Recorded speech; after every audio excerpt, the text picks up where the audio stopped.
Welcome to the Facilitators Deep Dive Podcast, your podcast on your way to facilitation mastery. Hey everyone, and welcome back for another deep dive. Today we're exploring Kanban. Ooh, fun. Yeah, but not just in like the typical project management way. Right. We're focusing on how knowledge workers specifically can benefit from Kanban.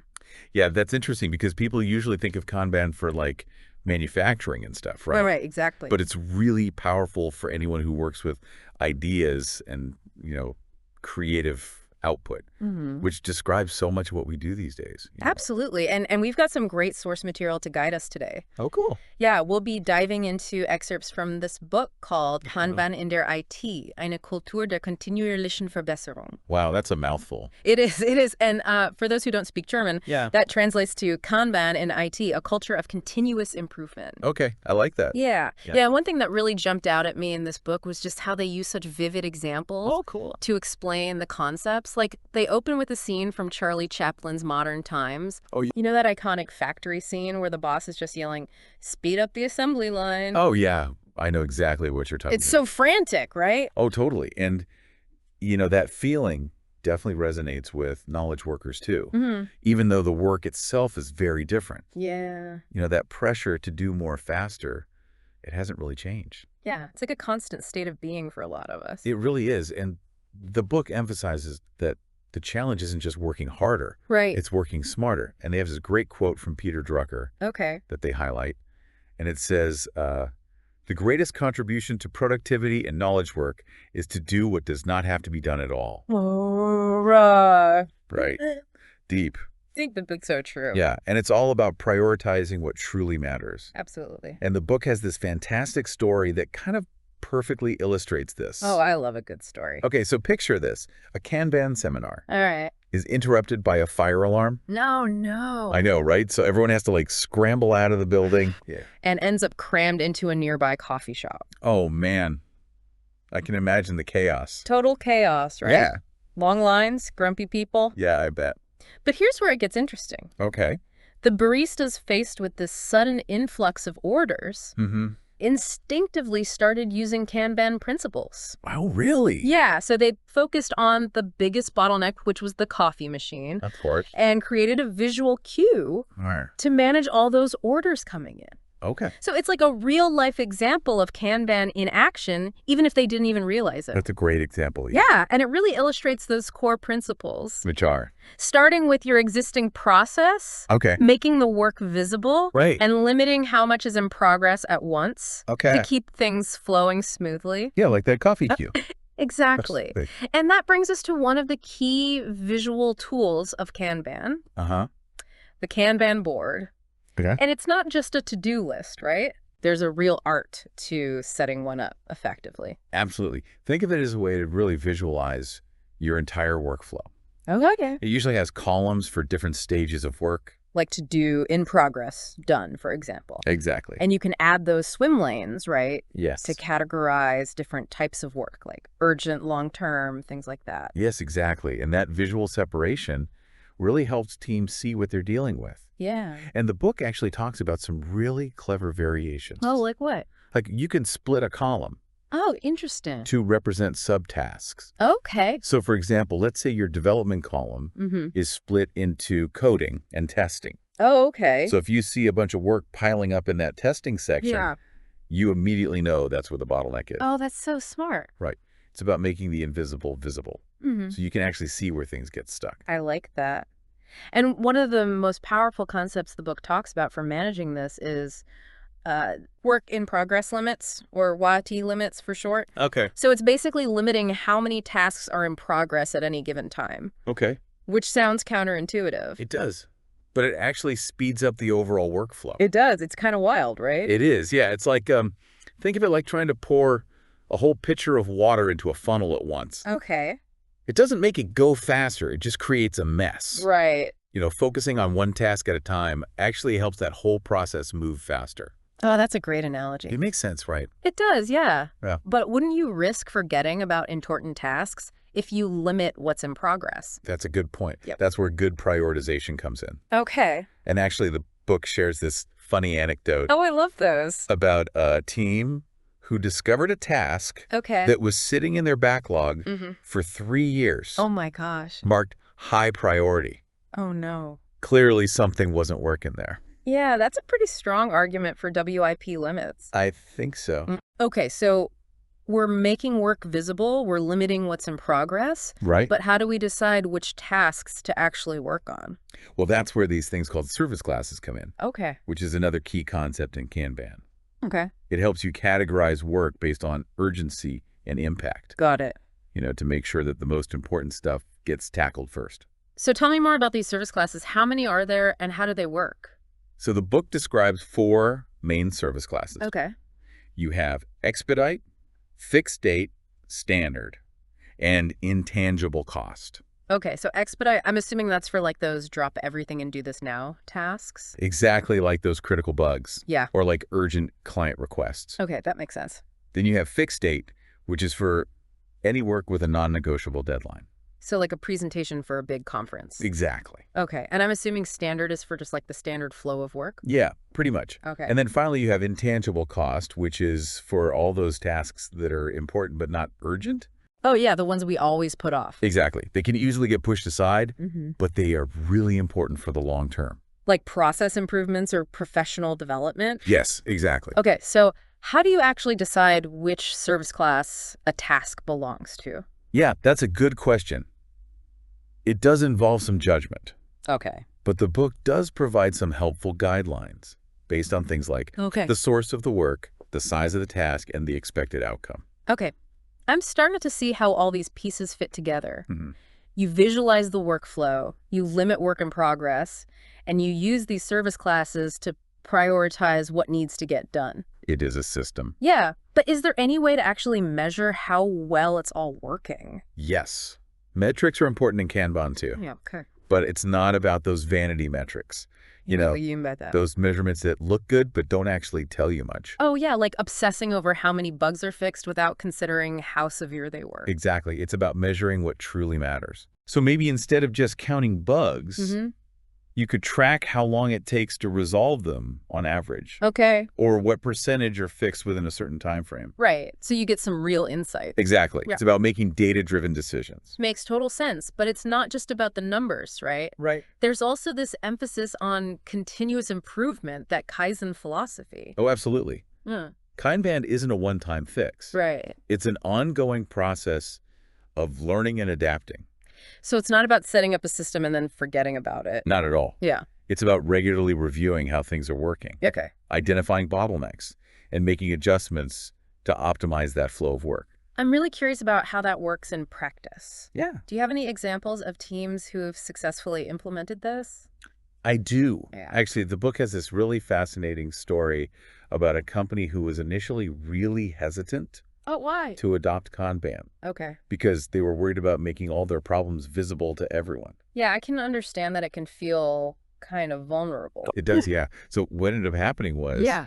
they were surprised by how quickly they could address those problems Oh, wow. once they were out in the open. Interesting. And it turned out that transparency actually helped build trust and collaboration. That's amazing. So, like, embracing that vulnerability can actually lead to stronger teams? It can, yes. That actually reminds me of this concept the book talks about called shared space. Shared space. Yeah, have you heard of this? I haven't. No, tell me more. Okay, so imagine a street where they've removed all the traffic signs, Okay. the signals, even lane markings. Well, that sounds chaotic. Right. You think it would be a recipe for disaster. Yeah, for sure. But the book explains that removing all those rigid rules actually forces drivers Okay. to be more aware of their surroundings, to Mhm. communicate with each other, Yeah. and to adapt to all these changing situations. Wow. So the flow of traffic actually improves Really? because everyone is more engaged. That's fascinating. It is, right? So it's about encouraging self-organization and communication over just rigid control. Exactly. That's really interesting. And it's very much in line with the Kanban philosophy. It is, yeah. You know, both approaches emphasize flexibility, adaptability, and a focus on flow. Yeah. It's about letting go of the need to control everything Mm. and trusting that the system can self-organize. Okay, so how do we translate this idea of shared space into the world of knowledge work? That is a great question, and a good place to start is with the system design workshop. Okay. That's where we're going to really start to build All right. a Kanban system that's tailored to your specific needs. I'm ready. But before we dive into that, Okay. let's take a quick pause, just to let all this information sink in. Sounds good. We'll be back in a moment to explore the nuts and bolts of putting Kanban into practice. Awesome. I can't wait. Me too. This is going to be fun. Yeah, I'm excited. Me too. Welcome back. Okay, so we've laid the groundwork with all those core Kanban concepts, but now let's get practical. Okay. How do we actually go about building a Kanban system for ourselves? That's where the system design workshop comes in. Okay. This is where we take all those principles we talked about and tailor them to your specific needs. So it's like we've got all these ingredients, Yeah. and now we're going to create our own unique Kanban recipe. I like that analogy. Where do we even begin? Well, the book suggests starting by really understanding the current state of your workflow. Okay. So you know what's working, what's not, where the pain points are. Got it. A good starting point is to define your team's mission, Okay. its overall purpose. You're like, why does this team even exist? Exactly what value does it deliver? It's like setting the foundation before you start building. You need to know what you're actually aiming for. Exactly. Once you have that clear mission statement, Okay. you can start mapping out the stakeholders that are involved. The book calls this creating a stakeholder landscape. Oh, interesting. It's like you're drawing a map of everyone who has an interest in the team's success. So not just the people on the team, but like anyone who provides input resources or relies on the team's output. Yes, all of them. Okay. It helps you understand the broader ecosystem that the team operates in. That makes sense. And to gather all this information, the book recommends actually conducting stakeholder interviews. Oh, cool. So you have these one-on-one conversations and really understand their perspectives and needs. So it's like doing mini deep dives with each stakeholder. Exactly. What kind of questions should you be asking in these interviews? Well, the key is to ask open-ended questions Okay. that encourage them to share their thoughts and feelings. Okay. So you could ask things like, what are your biggest challenges when it comes to working with this team? Okay. Or what would make collaboration easier and more effective? I like that you're not just asking for facts, but really trying to understand their experiences. So you've done all these interviews, you've gathered all this feedback. You got What's next? Do you just start building the Kanban board? Not quite yet. Okay. The book recommends holding what they call a feedback workshop, Okay. where you bring all this information together Mm-hmm. and you analyze it as a team. All right. This is where those visualization skills we talked about earlier come in handy. Yeah. You can use tools like mind maps or affinity diagrams Okay. to group similar ideas and really make sense of the data. So it's like turning a pile of puzzle pieces into a coherent picture. Exactly. You start to see patterns and connections that weren't obvious before. Yes, and the book stresses that it's not just about identifying problems. Okay. It's also about recognizing the team's strengths. Okay. So what are they already doing well? Right. How can you build on those successes? So you're acknowledging both the positive and the negative. Mhm. It feels more balanced, you know?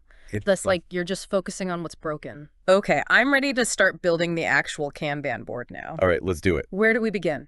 So the first step is to define the types of work that will flow through your system. Okay. The book calls these work item types. Okay. And this is really where you see how Kanban can be tailored to different types of knowledge work. Got it. So for like a marketing team, it might be things like blog posts, social media campaign, or webinar. Exactly. And for a software development team, it might be feature bug or technical debt. Yep. Each team has its own unique types of work. Okay. And the book provides some helpful criteria for defining these types. Like what? Well, you want to consider the source of the work, Okay. the size and complexity, Mm-hmm. and the expected outcome. So you're not just randomly coming up with categories. There's an actual thought process behind it. Exactly. Okay, so once we've defined those work item types, what's next? Then you map out the steps involved in completing each type of work. Okay. This is where you create those columns on your Kanban board, with each column representing a different stage in that workflow. So you might have to do in progress review, done. Exactly. But how do you know which steps to include? That's a good question. The book recommends involving the team in this process Okay. because they're the ones who actually know the work best. Right, of course. They suggest using a technique called process mapping, Oh, okay. which is basically visually representing that workflow. Like drawing a flow chart. Exactly. I can see how that would be really helpful. Yeah. You could easily uncover hidden steps or dependencies that might be slowing things down. Absolutely. So you've got your work item types, you've mapped out the workflow. Mm-hmm. Now it's time to talk about those WIP limits again, right? You got it. Those WIP limits are crucial. But how do you actually decide on the right limits for your team? Yeah. It seems like a lot to consider. It does. Team capacity is a big one. Okay. How much can they realistically handle at once Right. without getting overwhelmed? So it's like finding that Goldilocks point. Not too high, not too low, but just right. Exactly. Yeah. How do you find that sweet spot? Yeah. Well, the book recommends starting with a conservative estimate, Okay. and then you can adjust it based on the team's performance and feedback. So it's an iterative process. It is. You start somewhere and then you refine it as you go. Mm-hmm. That feels a lot less intimidating than having to get it perfect from the start. It does. And remember, WIP limits aren't meant to be punitive. Yeah, okay. They're there to actually help the team focus and be more efficient. I like that. All right, so Wow. WIP limits are set. What's next? And now it's time to bring back those service classes. Oh, right. Remember those 4 categories we talked about earlier? I do expedite, fixed date, Yeah. standard, and intangible cost. Now we apply those to our specific workflow. Okay, so we need to decide which work item type falls into which service class. Right. But how do you make those decisions? The book really stresses involving stakeholders in this process Okay. because they can provide really valuable insights into the urgency and impact of the different types of work. So, for example, a software development team might classify a bug as expedite if it's causing a major system failure, Mm-hmm. but like as standard if it's just a minor visual issue. Exactly. It all depends on the context. Right. And a marketing team might classify a social media campaign as fixed date if it's tied to a specific product launch. Yes. And don't forget about that intangible cost category. Right. For those important but not urgent tasks. The things we always put off. The book really stresses making sure that you allocate capacity for those, Okay. even if they don't have immediate deadlines. Right. It's like making sure you schedule time for exercise and healthy eating, Exactly. even when you're super busy. It might not seem urgent, Yeah. but it is important for your long-term well-being. Oh, I love that analogy. It fits right. Okay, so we've got our WIP limits. We've Mhm. assigned our service classes. Yep. What's the final piece of the puzzle here? Metrics. Right. We're not talking about those vanity metrics here. Right, the ones that don't actually tell us anything. Exactly. We want measurements that provide meaningful insights Okay. into the team's performance and help them identify areas for improvement. So instead of just tracking how many tasks are completed, we're Right. looking at things like the average lead time for different types of work, Yeah. or the percentage of tasks completed on time and within budget. Yes, things that actually tell you something useful. Exactly. And the book suggests using a combination of quantitative and qualitative metrics. Well, that's interesting. What do you mean by that? So quantitative metrics are the numbers, Okay. like lead time throughput. Mm-hmm. Qualitative metrics are more about the feel, Okay. things like team morale, collaboration, Right. and overall satisfaction with the process. So you're looking at both the hard data and the human side of things. Exactly. It's a more holistic approach. I like that. And the book encourages teams to use these metrics not just for reporting purposes, Okay. but for driving that continuous improvement. You know, creating that feedback loop Mm-hmm. where the data informs your decision making Yeah. and guides those process adjustments. Okay. I think I'm getting this. Mhm. So you design the system. Yeah. You put it into practice. Mm-hmm. You measure how it's working. Yep. And then you use that data to make it better. It's a cycle. It is a cycle of continuous improvement. Exactly. And one of the key benefits of Kanban Yeah. is that it makes this feedback loop so visible Okay. and transparent. So everyone can see how the system is performing and contribute to making it better. Yeah, it's not a top-down approach. It's collaborative. I love that. Uh, Okay, so I think we've covered all the essential elements of the system design workshop, We have. but building the system is just the first step, right? Right. Now it's time to put it into practice and see how it works in the real world. Exactly. I'm curious, what are some of the common challenges teams face when they start implementing Kanban? Ooh, good question. And what are some tips for overcoming those challenges? Let's dive into that after a quick break. Welcome back. So we've designed our Kanban system and we're ready to roll it out. But what happens next? What does it actually look like to operate a Kanban system day to day? Yeah, that's where the rubber meets the road. You know, it's about taking all those carefully crafted plans and actually putting them into practice. Right. But even more importantly, it's about really embracing that culture of continuous improvement that Kanban fosters. Okay, I'm all for continuous improvement, but Yeah. how does that actually happen in practice? Well, one of the most important practices is the daily stand-up meeting. Oh, yeah, heard of those. It's a short, focused gathering where the team kind of checks in with each other Okay. in front of their Kanban board. So like a daily huddle to discuss progress and identify any blockers? Exactly. Make sure everyone's on the same page. Makes sense. And the book emphasizes keeping this meeting really focused on the work itself, Okay. not individual performance. Got it. It's about identifying and resolving impediments to flow, Right. not playing the blame game. That makes sense. It creates a safer space for people to, bring up challenges It does. without feeling like they're being judged. Exactly. It's about working together to keep things moving. I like that. And another key practice is regularly replenishing the team's input queue. Oh, yeah, that's important. So this is where new work items are added to the system. Mm-hmm. So you need a very clear process for prioritizing and selecting which items to work on next. Right. And the book actually recommends a specific meeting for this. They do. Yeah, it's called the queue replenishment meeting. Interesting. And this meeting should include key stakeholders Okay. who can provide input on the urgency and value of the different work items. Got it. So it's about making sure the team is always focused on the most impactful tasks. Exactly, not just doing busy work. Right. Makes Yeah. sense. But once work items are in the system, how do you actually ensure that you're staying on track and making real progress? Well, regular checkpoints are essential. Okay. The book calls these release planning meetings, Okay. and they're opportunities to review progress, discuss learnings, and, adjust the plan as needed. So it's like a chance to zoom out, look at the big picture, Yeah, make sure everyone's aligned on what's Yeah. been accomplished and what's coming up next. exactly. And these meetings should include everyone who has a stake in the outcome. Okay. So it fosters that transparency and collaboration throughout the whole process.